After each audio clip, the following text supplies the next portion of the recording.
वो back to village शायद उनको नहीं पता था बैक टू विलेज क्या है। मैंने उनको एक्सप्लेन किया बैक टू विलेज का मतलब क्या है, ये चीज पता। मैंने तो क्वेश्चन रेज किया था उनको कि बैक टू विलेज क्या है। वो डंगे की बात बताने, back to village is not डंगा। भाई डंगा क्या चीज है? डंगा मेरे घर के सामने लगेगा, मैं दूंगा खुद। मुझे आप ये कहते हो कि रिटर्निंग ऑफिसर और जितने भी ऑफिसर ओहदेदारान आए थे उन लोगों को पता ही नहीं था? ऑफिसर ही नहीं थे। मुझे बताइए वो जो आपके दिहाड़ीदार वर्कर, उनको कैजुअल लेबरर्स, बेचारे कैजुअल लेबरर्स को बैक टू विलेज में उन्होंने डिपार्टमेंट से भेजा। मैं वो तो क्वेश्चन मैंने उससे, जो चेयरपर्सन यहाँ पे थे उनसे वो क्वेश्चन मैंने रेज किया। यहाँ तो मुझे बीएमओ चाहिए। बैक टू विलेज में अगर आना है किसी ने, उससे मैं सवाल करूं। मैं एक नर्स बेचारी एएनएम हो या जीएनएम हो, उसको क्या बैक टू विलेज का नॉलेज होगा? उससे क्या पूछूं मैं? वो क्या मुझे बताएगी डिपार्टमेंट? जबकि मुझे पता है हमारे सब डिस्ट्रिक्ट हॉस्पिटल में गुंदो में जो हमारा बड़ा हॉस्पिटल है, मुझे वहां ही डॉक्टर नहीं है। मैं बीएमओ साहब से पूछता आपके पास परेशानी क्या है। अगर एग्रीकल्चर वाला कोई है, कौन सा आदमी यहाँ एग्रीकल्चर का कोई बीओ देख रहा आपने?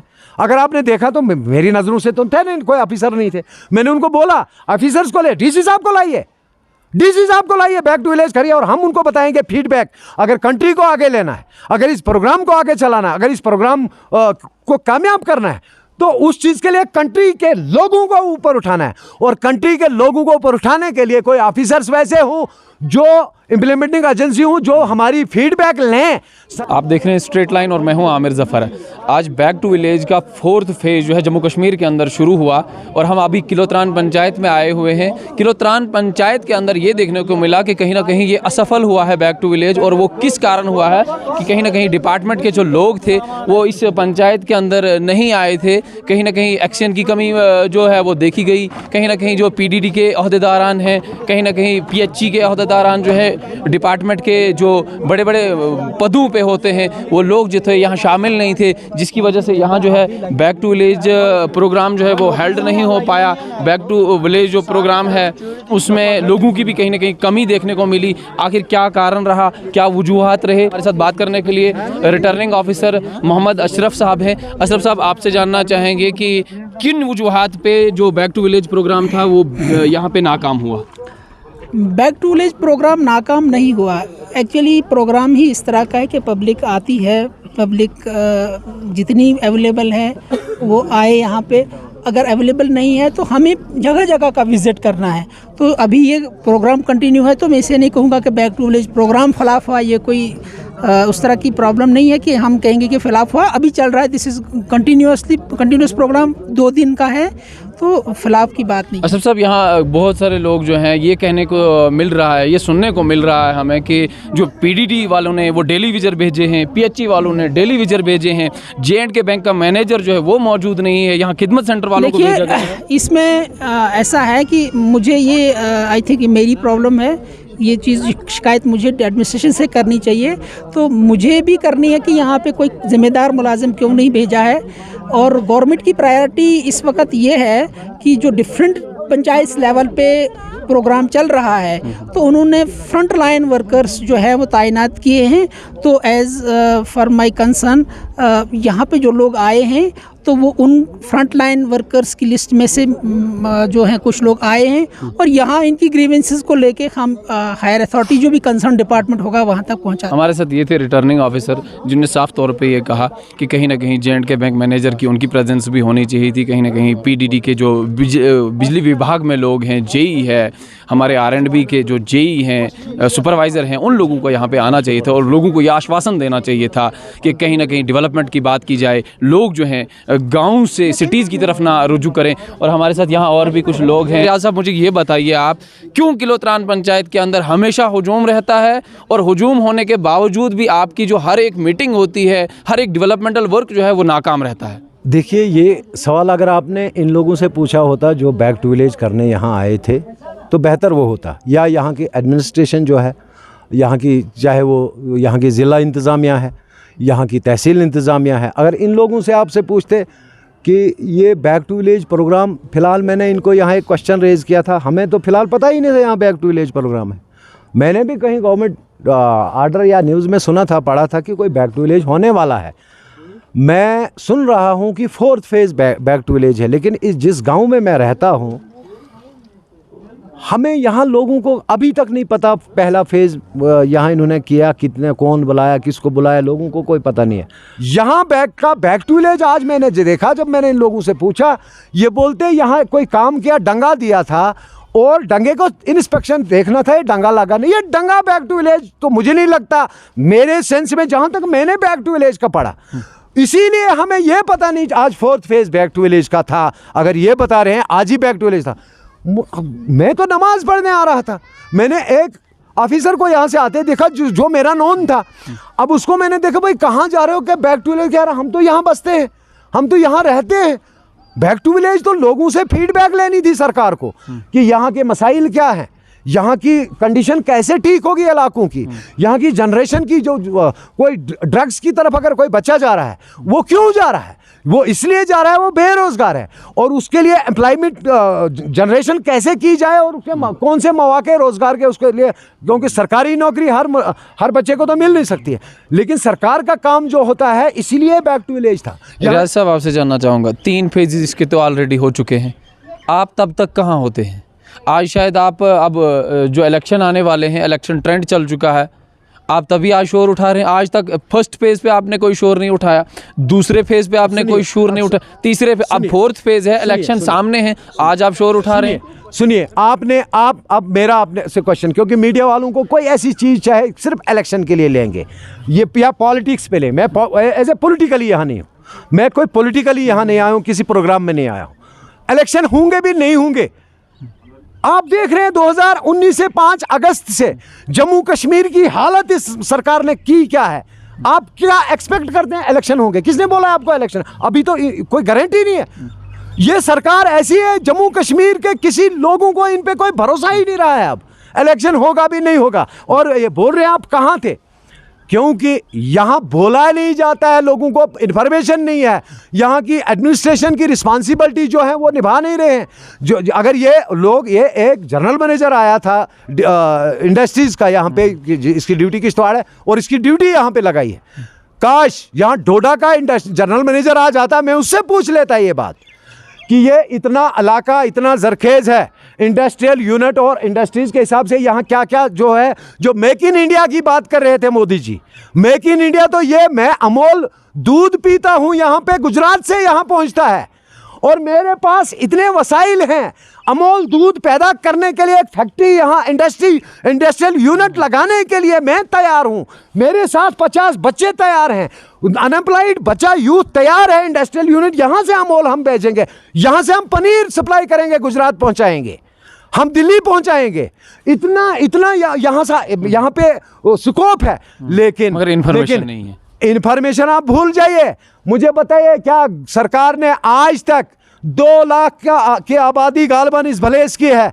मुझे एक जगह बताए जहां इन्होंने इंडस्ट्रीज के लिए जमीन आइडेंटिफाई की है, और वो भी ग्रीन इंडस्ट्रीज यहाँ लगा, या स्मॉल स्केल इंडस्ट्रीज के लिए, कोई बड़ी इंडस्ट्री तो दूर की बात है। जीपी स्कीम तो है, प्रधानमंत्री एम्प्लॉयमेंट जनरेशन प्रोग्राम, दे तो रहे हैं सभी लोगों को लोन, दे तो रहे हैं सभी लोगों को, सभी उन युवाओं को लोन दिया जा रहा है। अरे बाबा, लोन दिया जा रहा है, वो वापस लेना इन्होंने, हमें इंफ्रास्ट्रक्चर दिया जाए, हमें इंडस्ट्रीज के लिए जमीन दी जाए, हमें लैंड अवेलेबल करके दी जाए। यहाँ एक जगह दी थी और एक ठेकेदार के कहने पे वहाँ पैसे दे के किसी डिस्ट्रिक्ट ऑफिसर ने कहा कि यहाँ फिजिबिलिटी नहीं है। क्यों नहीं थी कि ग्रीन इंडस्ट्रीज के लिए? वहाँ यहाँ ग्रीन जोन में इंडस्ट्रीज आती हैं, इंडस्ट्रियल यूनिट खाली ये पोल्यूशन वाली इंडस्ट्रीज नहीं होती हैं, यहाँ ग्रीन जोन की इंडस्ट्रीज हैं, आप अपने घर में इंडस्ट्री बना सकते हैं। वो क्या उस चीज़ के लिए कभी अवेयरनेस करते हैं? उस चीज़ के लिए इन्होंने लोन दिया?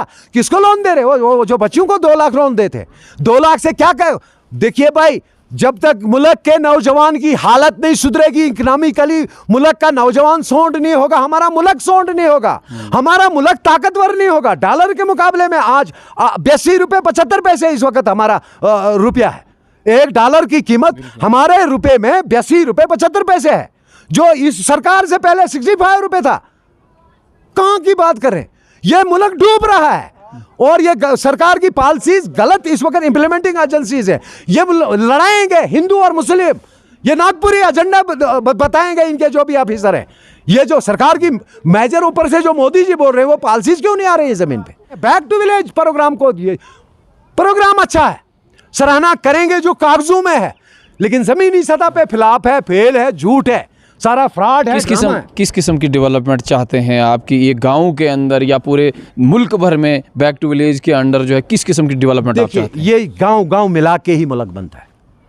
80% आबादी जो है रूरल एरियाज में रहती है, और जब 80% गांव जो है एक इधर ये किलोत्रान, वो थलोरन, वो चंगा, वो भरती, वो लुड्डू, कांसर, मतलब ऐसे जैसे करके पूरे मुल्क के कश्मीर से लेके कन्याकुमारी तक ये पूरे जो हिंदुस्तान है, और इस हिंदुस्तान के देहातों की आबादी ये किलोत्रान की आबादी के लिए थोड़ी है बैक टू विलेज, या ये भलेसा के लिए, चिनाब रीजन के लिए थोड़ी है, या जम्मू कश्मीर के लिए थोड़ी बैक टू विलेज। ये ओवरऑल कंट्री की बात है, और कंट्री की 80% आबादी जो है इग्नोर्ड रहती थी या इग्नोर्ड है, इस वक्त तक भी इग्नोर्ड है। आप देख रहे हैं किसी सड़क के लिए एक प्रोजेक्ट बनाया जाता है, अब जम्मू में या पंजाब के अंदर 1 करोड़ रुपए की कोई एक प्रोजेक्ट बनाते हैं, उस 1 करोड़ में 5-10 किलोमीटर सड़क बन जाती है।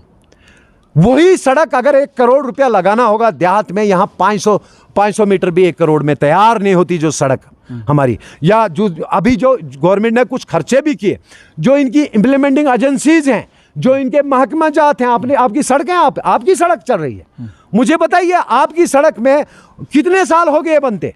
10-12 साल। आज तक क्यों नहीं बन रही है? आज तक क्यों नहीं बन रही है? पीएमजीएसवाई की स्कीम है ये, तो पीएमजीएसवाई की स्कीम अटल बिहारी वाजपेयी जी के दौर में लॉन्च हुई है ना। आज तक हर 2,500 आबादी वाले गांव तक सड़क को पहुंच। ये ऊपर कैमरा करिए, ऊपर एक जगसून गांव है, आज तक उस गांव में 2,500 से ज्यादा आबादी उसमें बन गई है। आबादी, पॉपुलेशन की बात, वोटर्स की बात नहीं है, पॉपुलेशन की बात है। मेरे पास वो कितने घर चाहे उसके सड़क के लेने 1.5 किलोमीटर का रास्ता तय करना है, आज तक वहां पर ऐसे जैसे इतने गांव हैं इस इलाके में।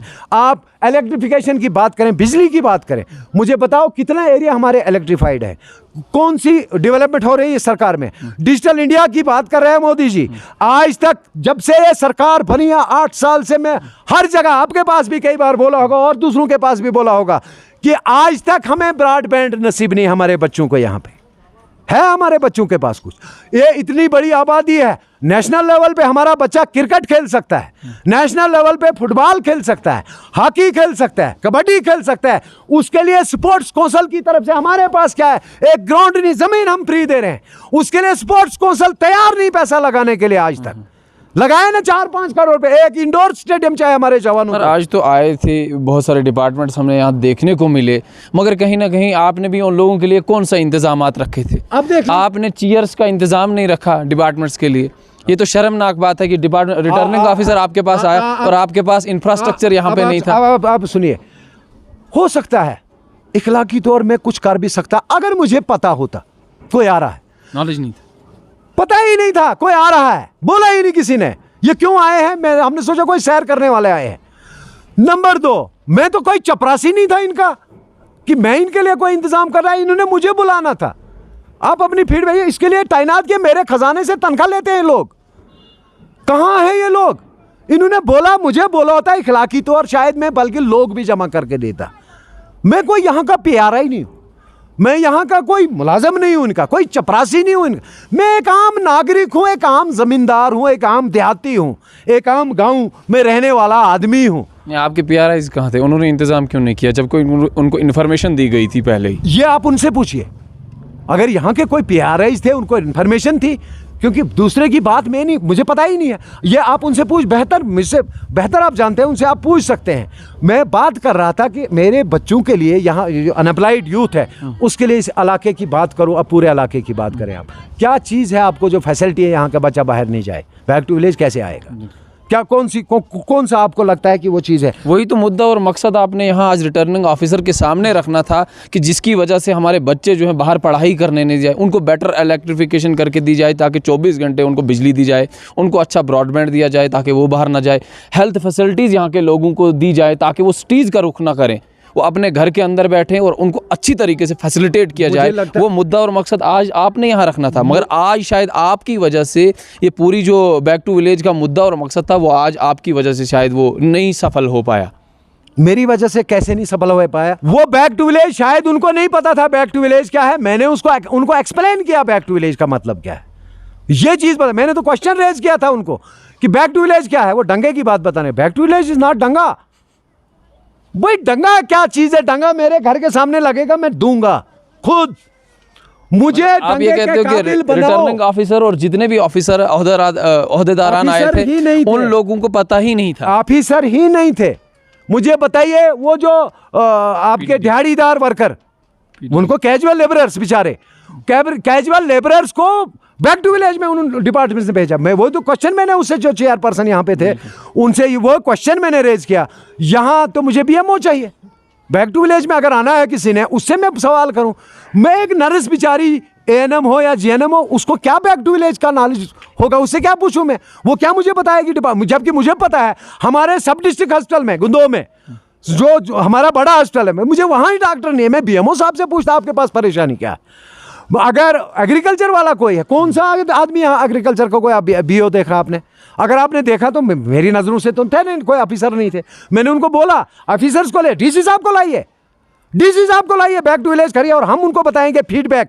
अगर कंट्री को आगे लेना है, अगर इस प्रोग्राम को आगे चलाना है, अगर इस प्रोग्राम को कामयाब करना है, तो उस चीज़ के लिए कंट्री के लोगों को ऊपर उठाना है। और कंट्री के लोगों को ऊपर उठाने के लिए कोई ऑफिसर्स वैसे हों जो इम्प्लीमेंटिंग एजेंसी हों, जो हमारी फीडबैक लें, सरकार तक पहुंचाएं, ताकि सरकार उन चीज़ों पे सोचे, देखे अपने लेवल से। और मुझे लगता है ये सारी डिजर्विंग और जो हमारी जो जेन्युइन डिमांड्स थी, जो हमने बोलनी थी उन लोगों को, जो चाहिए हम, क्योंकि मोदी जी नहीं जाने, उनके नॉलेज में थोड़ी होगा हमारे पास क्या वसाइल हैं, क्योंकि वो यहाँ आए नहीं कभी। और कोई केरला का, मद्रास का हमारे कमिश्नर अभी जब से यूटी बनी है, हमें कोई डीसी और कहीं का, उसको क्या पता है यहाँ की टॉपोग्राफी कैसी है, यहाँ का कल्चर क्या है, यहाँ की रिक्वायरमेंट्स क्या है, ज़रूरत ज़िंदगी क्या चीज़ है, उनको क्या पता है? वो चीज़ें लोगों से लेनी थी। हम लोग बताएं किसको? मुझे बताइए जो मेरे सामने वो दिखे, जो मुझे उनके पास कौन से लोग थे वो जो इधर उन्होंने, उनके ऑफिसर जो महकमा, उनसे हम सवाल करते हैं ना। मैंने उनसे 2-3 बातें बताई। मैंने कहा हमारे पास इतनी जरखेज़ मिट्टी है यहाँ पे, यहाँ की ज़मींदार को अवेयर करना कि हमारे पास मक्की के अलावा क्या क्या उग सकता है, मक्की के अलावा क्या चीज़ बन सकती है, और ऐसी या कोई जो प्लांट्स होते हैं, आयुर्वेदिक प्लांट्स वो हम जड़ी बूटी का जो खेती कर सकते हैं यहाँ, और जो एक आयुर्वेदिक इंडस्ट्रीज चल सकती हैं उन चीज़ों पे। हम यहाँ पे जैसे डेयरी फार्म की मैंने बात बताई, ये चीज़ें हम यहाँ से जैम और सास और ये जो चीज़ें हैं यहाँ पैदा हो, कि किस हार्टिकल्चर वाले ने ये बताया कि भाई आपकी नर्सरी हम तैयार करो, आप नर्सरी भी हम यहाँ से लेंगे और कहीं जहाँ लगती है, या प्लांट्स लगाओ आप। किसने बोला? कागजों में ये तो बोलते हैं, लेकिन यहाँ किसको अवेयर किया? कितनी ज़मीनें हमें वीरान पड़ी हुई हैं, कहाँ पे लगाया इन लोगों ने? ऐसी कोई बात नहीं है, ये सारा ड्रामा है, यह सारा फिलाप है। अभी हम इनको बोला और इन्होंने श्योरिटी दी मुझे कि हम डिस्ट्रिक्ट डेवलपमेंट कमिश्नर साहब को यहाँ लाएंगे। उस दिन सारे ऑफिसर्स, हमें बीएमओ जो भी हमारे सब डिवीजन लेवल के ऑफिसर हैं, एसडीएम इंक्लूडिंग जो एसडीएम साहब हैं, एडमिनिस्ट्रेशन जितनी भी है, ये लोग हूँ यहाँ पे, इनको हम बताएंगे हमारे मसाइल क्या हैं। डिस्ट्रिक्ट डेवलपमेंट कमिश्नर साहब सुने। ये थे हमारे साथ रियाज अहमद जरगर साहब, जिनने आज जो ये बैक टू विलेज जो है उसको कंडम कर दिया और ये कहा कि जब तक ना यहाँ पे डीसी पर्टिकुलरली इंटरवीन करें, डीसी डोडा यहाँ पे, और पब्लिक जब तक ना यहाँ पे आएगी तब तक हम इस बैक टू विलेज को बाइकाट करते हैं। हालांकि बैक टू विलेज का मुद्दा और मकसद ये था कि कहीं ना कहीं जो सिटीज़ के लोग होते हैं, जो गांव देहात में रहने वाले लोग हैं, उनको कंपेयर किया जाए, उनको ऐसी फैसिलिटेशन दी जाए कि वो सिटीज़ के लोगों के बराबर रहें, चाहे वो हेल्थ सेक्टर हो, चाहे वो एजुकेशन सेक्टर हो, चाहे वो आरडीडी का सेक्टर हो, पीडीडी का सेक्टर हो, या यहाँ का बच्चा हो वो मुकाबला कर पाए, चाहे वो स्पोर्ट्स के मसले में हो, चाहे वो एजुकेशन के मसले में हो, किसी भी मसले में यहाँ का गांव का देहात का बच्चा जो है वो मूव ना करे सिटीज़ की तरह, बल्कि उसको गांव में ही ऐसी फैसिलिटेशन दी जाए, ऐसा इस तरीके का फैसिलिटेट किया जाए कि वो सिटीज़ के मुकाबले में, उस बच्चे के मुकाबले में पहुँचे जो बच्चा जो है सिटीज़ में पढ़ रहा है। आप फिलहाल जुड़ते रहिए स्ट्रेट लाइन के साथ।